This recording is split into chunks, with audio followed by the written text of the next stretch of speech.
Nasci me criei fazendo bate-tu no pelo, girando com pele de couro, som do tambor. Birimbau, capoeira, ritmo, aposta na cocô.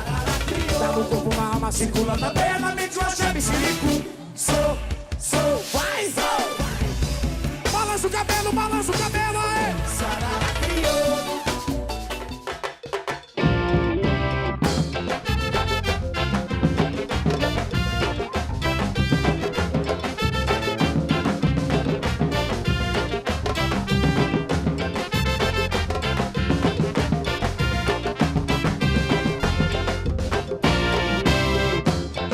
Tambores da liberdade, é o bloco da réparação.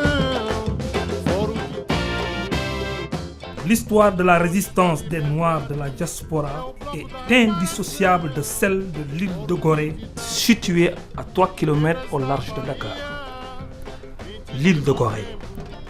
Cette île est devenue célèbre à cause d'une petite porte, la porte du voyage sans retour. Nos frères et sœurs d'Afrique qui ont été arrachés à leur terre mère Afrique sont passés par cette porte pour aller vers les Amériques.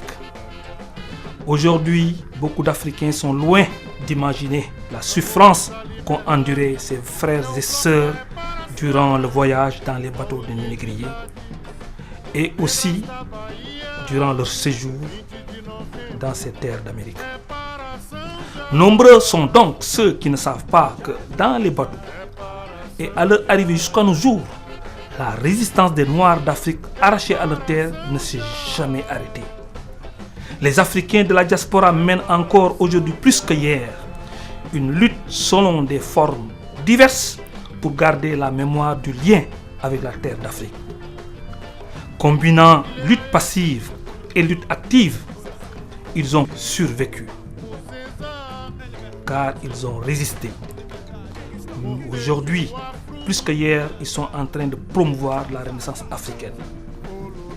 L'élection de Obama est la traduction la plus éloquente de l'issue victorieuse du processus de lutte qui va de la résistance à la renaissance africaine. Quand un Africain débarque à Salvador, il est saisi par une impression contrastée d'émotion et de joie. Lorsque, surtout, il arpente les rues soumises à la vibration des sons magiques et des lumières.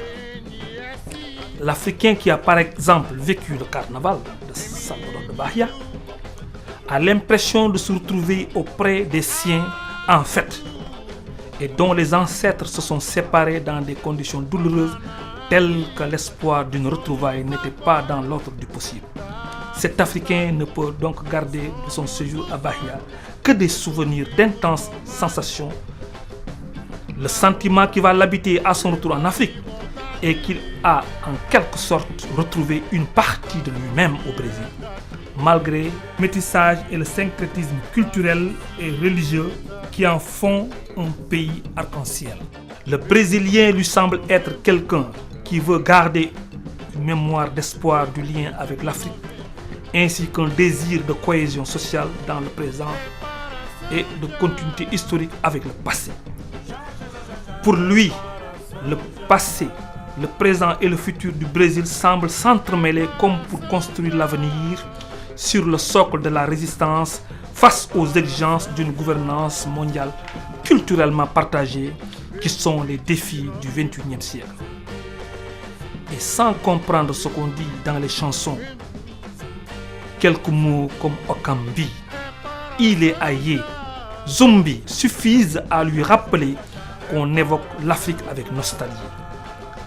Voyant la joie de vivre partagée et le besoin de communiquer partout, il en conclura que le besoin de tempérer les frustrations et de rechercher une cohésion sociale donne tout le sens de la fonction cathartique que joue l'art afro-brésilien. Il y a dans tout cela une production de sens soutenue par une volonté de communication qui s'exprime dans les faits et gestes, mais que la joie de vivre ambiante des Brésiliens ne rend pas.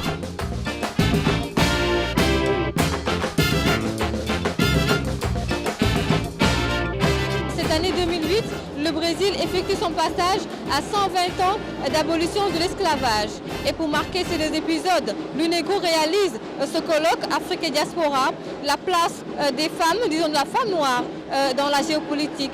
Le thème, c'est surtout la réflexion sur les défis des luttes contre la pauvreté et le racisme. Ce sera bien sûr un espace d'échange, d'idées, d'analyse, de réflexion, mais également d'expérience sur l'actuelle condition des femmes noires en Afrique, mais également dans la diaspora. Chers amis téléspectateurs, vous aurez des interviews, également des images inédites du Brésil. Alors, vous entendez ces sonorités? Nous sommes en pleine cérémonie officielle de ce colloque. Alors la DGTV vous dit, bienvenidas ao Brasil. Comprenez par là, bienvenue au Brésil.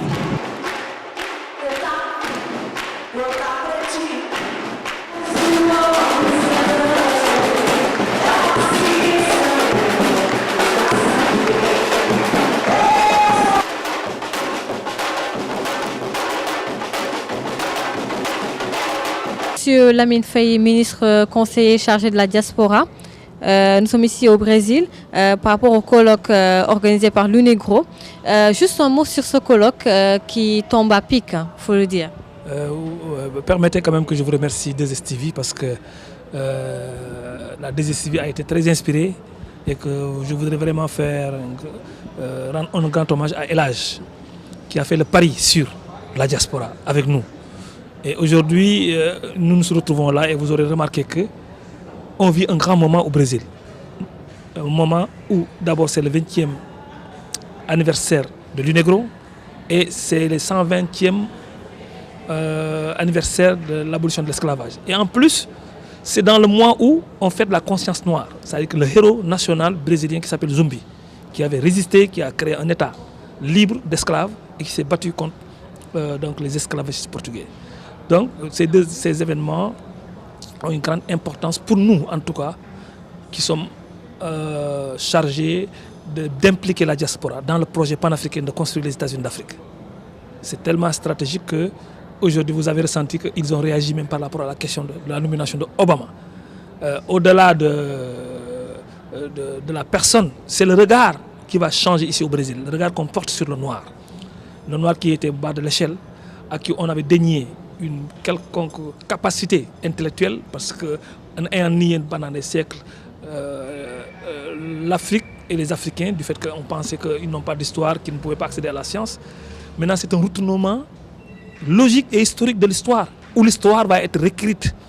On va réécrire l'histoire à partir de ce contexte, parce qu'on pourra mieux faire comprendre les thèses de Cheikh Anta Diop qui montraient que les Africains ont été les premiers à accéder à la science.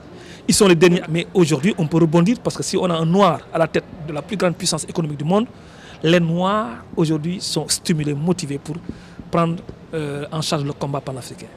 On l'a même senti dans les discours quand l'ex-gouverneur de Rio de Janeiro disait que, en fait, au Brésil, les Noirs prendront après le pouvoir, ils peuvent prendre le pouvoir. Donc en fait, ça les galvanise un peu. Tout à fait. Ça les galvanise d'autant plus que c'est les femmes qui prennent en charge le combat.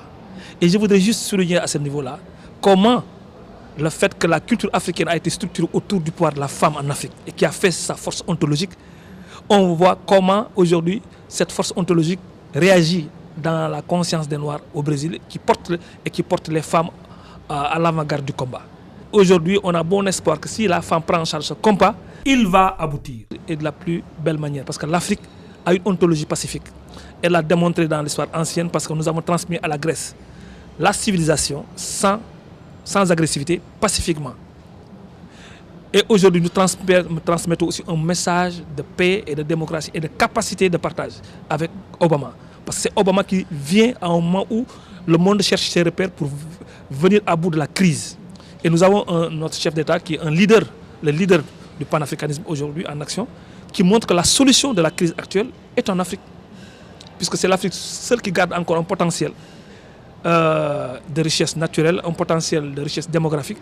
Parce que la tranche d'âge la plus significative qui peut porter un projet est en Afrique. La tranche d'âge de 2 à 14 ans. C'est cette tranche d'âge, cette densité, l'Afrique l'a en supériorité par rapport à tout notre continent. Et si vous regardez tous les continents qui sont vus émergents, la Chine, l'Inde, les États-Unis, on peut prendre ces États et les loger en Afrique et il restera de l'espace. Ça veut dire que L'Africain est fort. fort de sa richesse, fort de son gigantisme, fort de sa capacité de résistance, mais faible par rapport à la question de la division. Puis on a vu dans la délégation sénégalaise des femmes de Gorée. Donc l'UNECO a tenu à avoir la participation des femmes de Gorée. L'UNECO a tenu à avoir la participation de Gorée parce que le raisonnement qu'ils font, ils se disent que les premiers Noirs qui sont venus au Brésil viennent de Gorée et sont atterris à Salvador. Et l'État qui a le plus grand nombre de Noirs dans le monde, après l'Afrique, c'est Salvador. C'est le Bahia. Et ils se disent que, étant donné que Oliveira Santana est député local, c'est-à-dire que maire de la ville de Bahia, ils ont souhaité avoir un partenariat avec Gorée, c'est-à-dire un jumelage. Et quand ils m'ont écrit pour demander au maire de Gorée d'accepter leur proposition, le maire de Gorée m'a remis une lettre pour donner son acceptation. Et c'est compte tenu de cette acceptation qu'ils ont demandé à ce que Gorée soit fortement représentée. Ils ont demandé 4 femmes de venir.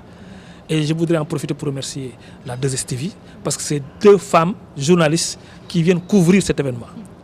Et les Brésiliens sont étonnés de voir les Africaines parce qu'ils ont un regard très déformé de l'Afrique. Parce qu'ici, le milieu a extrêmement déformé les repères pour qu'ils n'aient pas une estime de soi, qu'ils aient une fierté d'être noirs.